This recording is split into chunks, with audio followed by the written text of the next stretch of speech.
Good morning, sunshine. Welcome to Morning Inspiration with Friends with our host, Miss Inspiration. Make sure you hit that like and subscribe as you sit back and listen.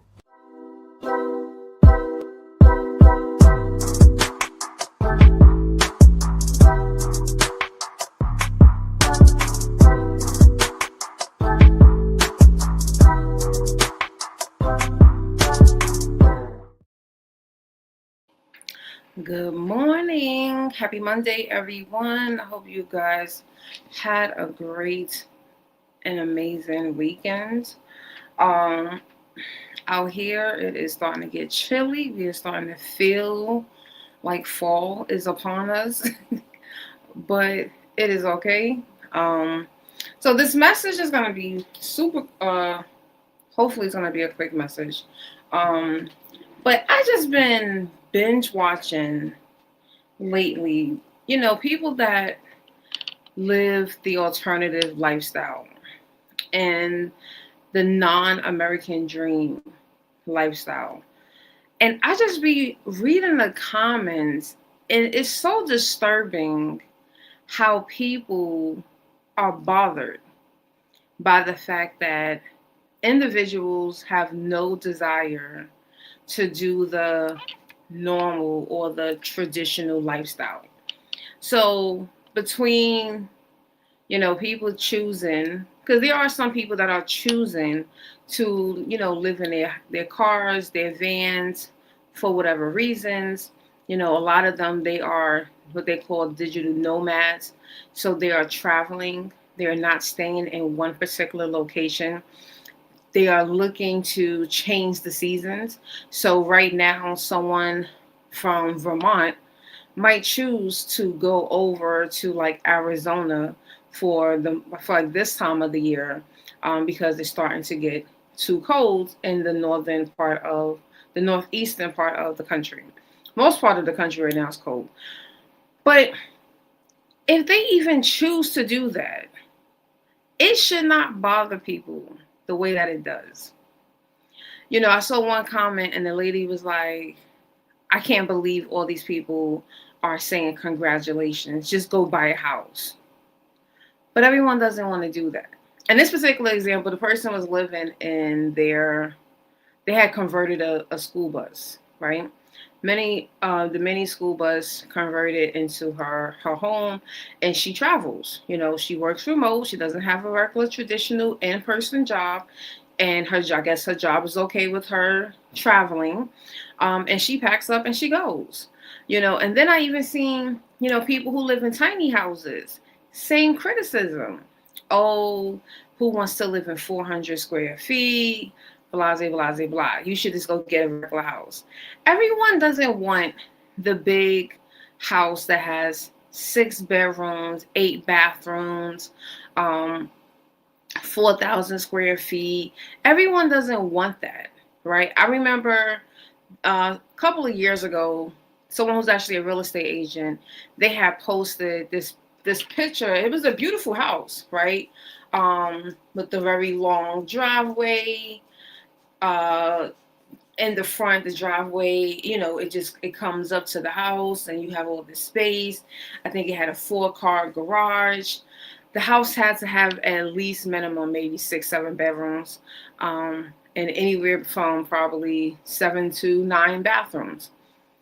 Big front yard, big backyard. And, someone was like, this is everyone's dream. And I remember commenting, it's not everyone's dream. Everyone's dream is not to have a big house. Everyone's dream is not that. We really have to understand. This is why I'm so keen on speaking on building the life that you desire. And the only person that can tell you what you desire is you. You're the only one that's capable of doing that. Other people can have opinions. Other people can have their desires. And they're going to come and they're going to try to look down on you, speak down on you and to you because you're not doing what they're doing in the way that they're doing it. Good morning, Paula. I was thinking about you. I said, I haven't seen Paula in a couple of days, right? And so it's like, this is the freedom. Like, if we want to talk about America being anything, it is the land of the free. And in my eyes, the land of the free means you are free to do whatever you desire. You can work as little as you desire. If you can maintain your house, you can do as much as you desire, as long as you have enough to maintain whatever you desire. You know, there's a young man, I started to follow him maybe like 2022. Oh yes, tax deadlines. I'm sorry, I forgot. I forget, you know, you operate on a different calendar than everyone else.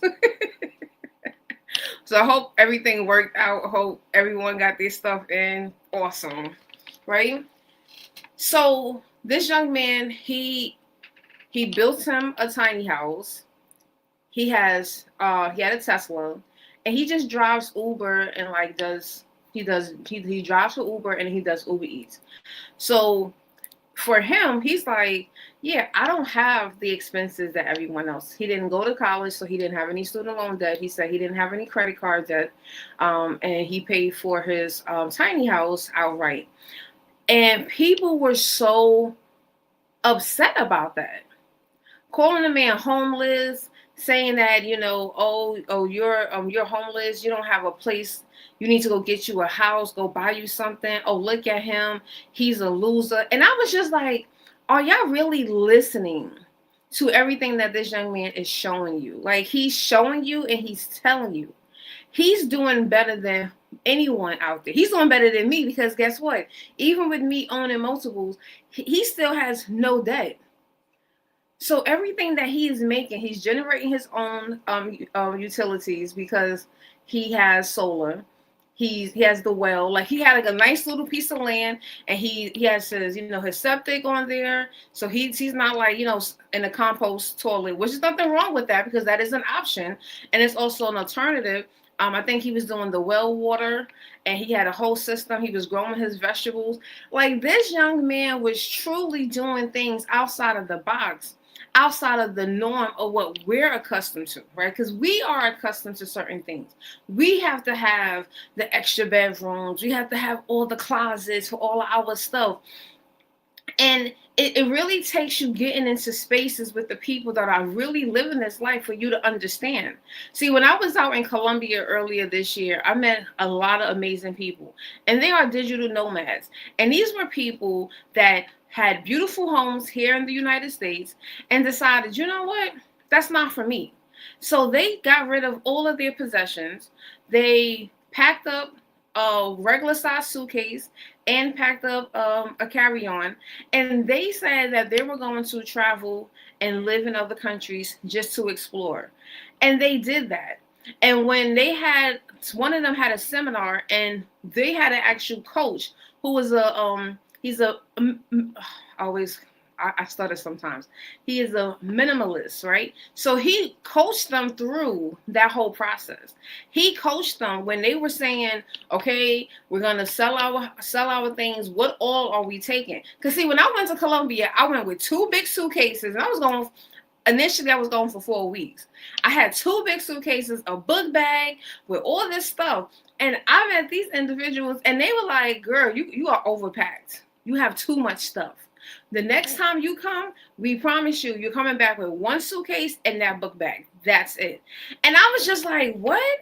But when I sat and I listened to them, they had all the things that they needed. They had their supplies. You know, they were able to figure out when they were coming back to the States, they can order stuff, because it was a lot cheaper to do it that way, because they still handle business in the States. So it wasn't like they was just like, forget about the U.S., they never coming back ever again.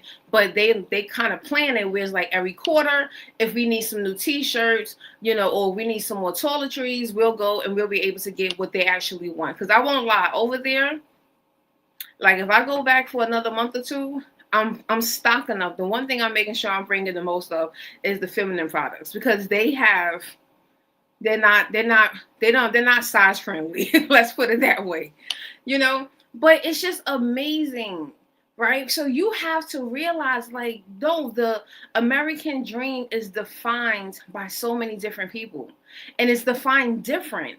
It's very subjective. right? So how you view it, that's perfect. And I always tell people, as long as you can stand firm on what you believe in, and as long as you can stand firm on what's really true to you at the core, then that's all that matters. What other people feel when they believe is going to it's we can't stop it. Everyone has an opinion, just like they have a butthole, right? Everyone has it, and they're going to share it. And the one thing that I love is that a lot of them, they learn how to just turn it off. They learn how to just ignore those comments. You start noticing that they start deleting the comments, because it really does have an impact. It starts to really make people feel like, you know what, dang, am I doing something wrong? But I want you to know you're not doing anything wrong. You're doing exactly what you desire to do. That is what freedom is. The people that are stuck in bondage, they're going to criticize you. They want you to have the biggest house. They want you to be house poor, because you know what? That's what we're supposed to be doing. No, some people are very comfortable making $40,000 a year and living in a tiny home where they only may be paying, if they don't have they didn't pay for the land, they're only paying rent. They might be $700, and they are going to drive that car until the wheels fall off, and they don't have any debt, and they're perfectly happy, and they're not stressed, they're not frustrated, they're not aggravated. I've done that before. I have walked away from a job where I was making a lot of money and took the job that I was making just enough to get me by, and I was having a stress-free life. All my bills was paid, nothing was missing, nothing was in delinquent. I was 100%. I had that peace. And so you can make those same choices. So you have to continue to live your life on your terms. Don't let anyone put you in their box, because that's all that it is. It's their box. And I'm going to be very frank. Some of these people on the internet, they have a lot of opinions about a box that they're not even living in. So they want you to do all these things and get a 30-year mortgage, and they don't even have one. Like, make it make sense. But this is the world that we're living in. But I'm here to encourage you to say, no, do what makes you happy. You want to go live in the middle of the country and where there's no no ocean, do it. You want to live at the beach, do it. You want to go and convert a bus and travel the country to all 48 states, and some people are going up to Canada as well. I mean, to Canada and to Alaska, so they're hitting 49 states. Do it. You have the opportunity. There's so much, even just in the United States. And I hear people say that all the time, like, oh, if you don't travel out the country, then you're not really living. You know what? There's a lot of things right here in our own country that people would never see. They will die, leave this earth, and go to Jamaica 100. No two tumble the same. Be a tumbleweed. You know what? I like that one, because I was talking about tumbleweeds this morning too. I don't know. Someone was talking about Tulsa. They was born and raised in Tulsa, and I was saying how I never envisioned like ever even visiting Oklahoma. So in my mind, I'm like, Oklahoma's probably like cowboys, Indians, tumbleweeds. It's just that's all that I ever envisioned. Then when I show up, and it's like, oh, ironically, I have like driven past like towns, and you're like, oh, this is like the Oklahoma that we envision when we think of it, if you have never been here before. And that's what I just want people to do. Just figure out your path. And for the people that criticize other people in their path, guess what? Yeah, Ruth, we don't do that here, okay? We don't do that here. Thank you for being here, but we don't do that here, okay? Thank you. Hit that like button, though. I appreciate you. All right. So I really just want people to just embrace that. Find your happy. Find what works for you and just live in it. Embrace it. Let that take you wherever you desire. And get around people that are doing and living the life that you are desiring to live. That's the beautiful part I do love about social media. Because you can literally find your people online. You can find those individuals to encourage you, to motivate you, to inspire you, to join them on that journey. Whether you're doing it like literally, or it's just you're going to end up becoming a part of that.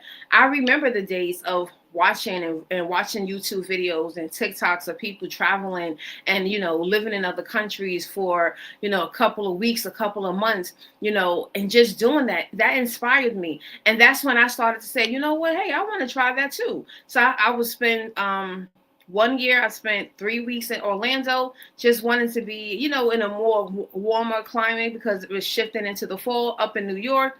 I did a month in Myrtle Beach, right on the beach, literally oceanfront view condo that I was able to rent for the month. Drove down there, and then ended up earlier this year going to Colombia, and then spending a week in Panama. I spent six weeks out the country the early part of this year.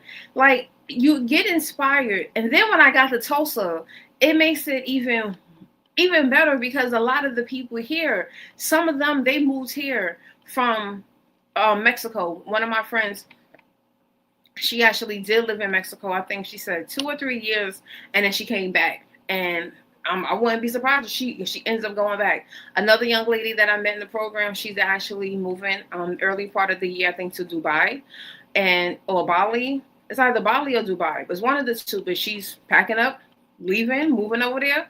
Like I said, my friends that I met in Colombia, they are now in Mexico, and one is over in Thailand.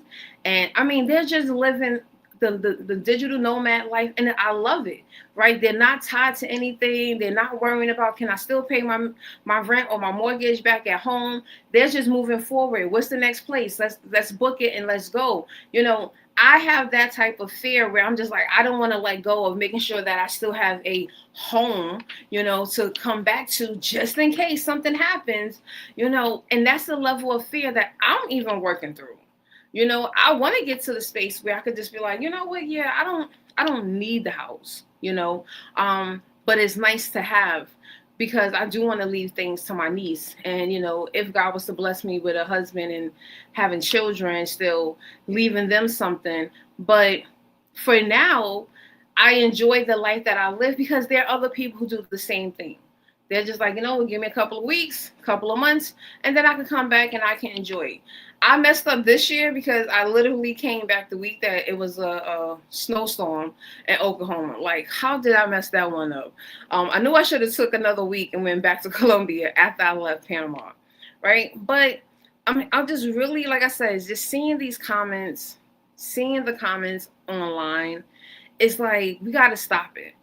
If you're that person that's like, I would never do that. Who wants to live in a tiny house? Believe it or not, there are people right now that are in New York City. There's actually a series, I think it's on YouTube, where they show you the most outrageous apartments that people are paying for. And some of them are paying for like $700 for, I think one lady, it's the size of a closet, but it's a really tall closet. So she has to like pretty much live up. She has like a very narrow ladder, and she has to climb up to get to her little sleeping loft. And she has no kitchen, or she has a bucket that she's able to put and bring water in. That's not healthy. There's no windows. There's nothing. I wouldn't want someone to live in that, but that's where people are right now, because that's the climate that we're living in, where people are unable to afford rent, right? So she's paying like $700 to live in a box, a really tall box. And then you have some people who are paying $2,500 for a 400 square foot apartment, and they have to share that with their children. Like, this is a reality. So I'm never going to look at someone that says, you know what, I have the ability to convert this bus myself, because I wish I had the ability to do anything. I do good putting up these pictures, right? I do good, right? She said to live, San Francisco, LA, New York, yeah. They have to live in those wacky. And it's unfortunate. And they're paying premium prices to live in those wacky spaces. Like, I promise you, just me talking about it, I guarantee you when I go on TikTok, I'm going to start seeing those kind of videos again. I guarantee you I'm going to see those videos. Because it's just like, once you start talking about it, they start coming up. But those people that are saying, forget that. I don't want to live like this. And they're gonna choose, and I'd rather choose to live on a bus than to live in that kind of to that kind of box, you know. And then I hear the new thing is, well, just get a roommate. If someone's paying $2,500 for a 400 square foot uh, one bedroom apartment, because it's technically a studio with a wall, how much do you think a 2 bedroom apartment is going to cost? And it's not like, oh, it's $2,500 for a 1 bedroom. It's going to be like $2,700 for the 2 bedroom. No, it goes up a lot more than that, especially in New York. So it's not always the easiest in saying, hey, let me just go get a roommate and let's go get a 2 bedroom, because you still end up sometimes paying close to $2,000 a piece. So it's not helping anyone, right? And then you get lucky to get on these lotteries. I hear people's stories all day about this lottery, especially in New York. And it's not a lottery. It's like, it's the most it's disturbing. It's sad, right? It's a horrible feeling. I feel bad for like our seniors. Our seniors are really getting priced out, and they're being forced into homelessness, unfortunately, because they cannot afford the rent. And the senior living places, it's sometimes up to a year for them to even get placed. Paula said roommates are tenants, and if things go left, laws come into effect. That's the truth. And trust me, there's some days I used to think about that, like, oh, maybe I'll just give me a roommate. This is back when I was in New York. And I was just like, every time I thought about it, as quickly as the thought came in, that thought went out my mind. It was just like, girl, maybe not. Maybe not. Right? But it's still an option, right? If you have sisters and your siblings, maybe that could work out. Cousins, but even then, right? They are still tenants. And yeah, like Paula said, it can still go left no matter what. People still, even the people that you know, don't like to pay their rent sometimes. I'm not talking about nobody. I'm just saying in general. It's true. Right? We all know people out there who just, you know what, I'm gonna go to Beyonce concert instead of paying my rent. And people do this. So you don't want to end up in that situation. But like I said, you have to figure out what works for you. Stand on that, be proud of it, and don't let anyone put you in their box. And like I said earlier, a lot of the people that's trying to put you in their box, they're not even living in that box themselves. It's just still like still a dream. They're still working towards that. So they want you to get the big house and have all this square footage, and so that you can have all of this. No, sometimes that's not the answer. Right? I used to watch House Hunters, especially House Hunters International. And you're watching, and there'll be a single person moving from New York and they going down to Aruba.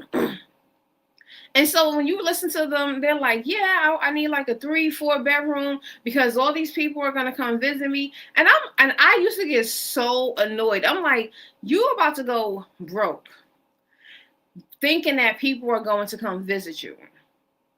Absolutely not. You got to get the house that you can afford. That's going to give you enough space that you need.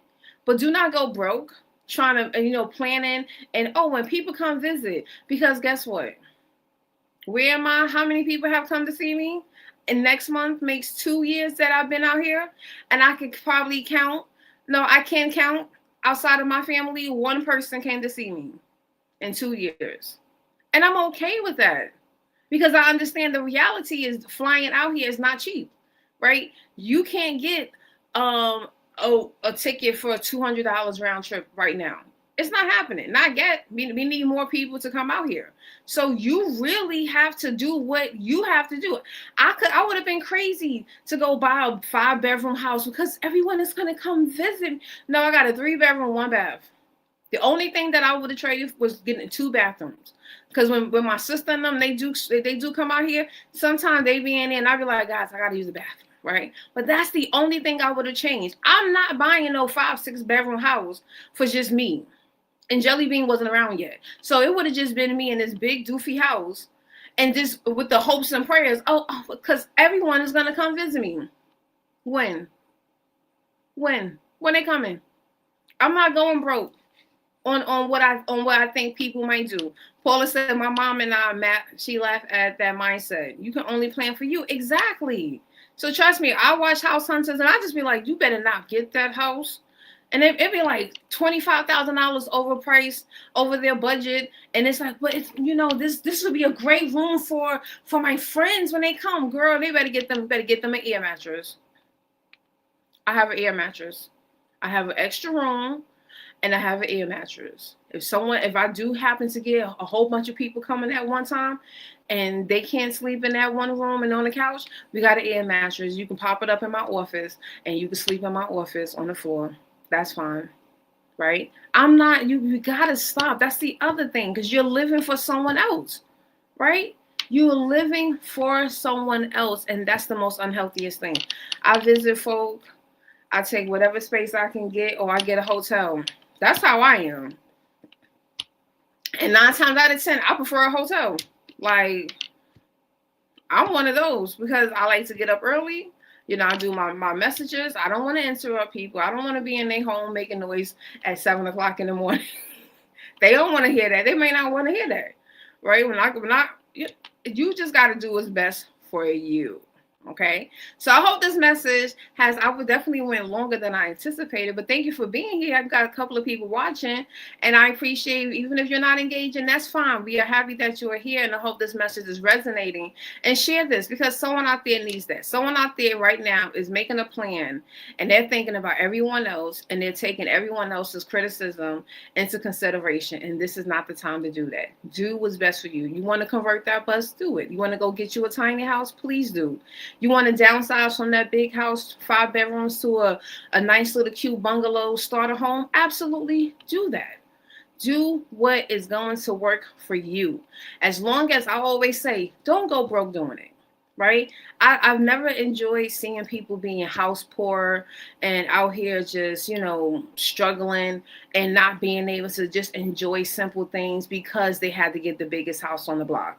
Sometimes a starter home is great. And like I said to someone the other day, thankfully, everyone has a different definition of a starter home.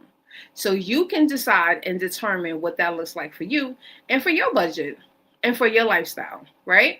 So I am your girl, Tanisha Shanae, Miss Inspiration. I'll be back here tomorrow, 7 a.m. Central Time, 8 a.m. Eastern. And tell a friend and tell a friend, because we are here Monday through Friday for Morning Inspiration with Friends. Have a great one.